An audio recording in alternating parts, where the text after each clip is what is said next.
सिंध तरक्की पसंद पार्टी के मरकजी सदर प्रोफेसर अजमल सावंत के कत्ल और कबीलाई झेड़न खिलाफ एहतजाजी मुजाहरा किया विया।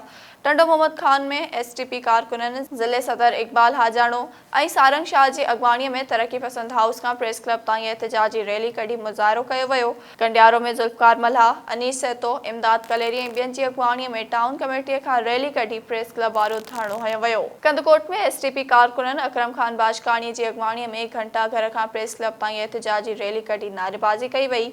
कश्मीर में रफीक चन्ना, शहरी इतिहाद कश्मीर जो चेयरमैन गुलाम जिलानी मंगी, पीके चाचड़, अली नवाज खोसो, धरती धरणी तहरीक जो सदर जाहिद खालिक सोलंगी और बियन की अगवानी में एहतजाज किया वियो। उन मौके ते अगवाणन मीडिया से ॻाल्हाईंदे चयो त प्रोफेसर अजमल सावंत जे बेरहमाने कत्ल ते सिंध जी हर अख आली आहे। प्रोफेसर अजमल सावंत जो कत्ल सिंध जे शऊर जो कत्ल आहे। हिननि मुतालबो कयो त जवाबदारनि खे गिरफ्तार करे वारिसनि सां इंसाफ़ कयो वञे और कबीलाई झेड़ा रोकण लाइ हिकमत अमली इख्तियार कई वञे।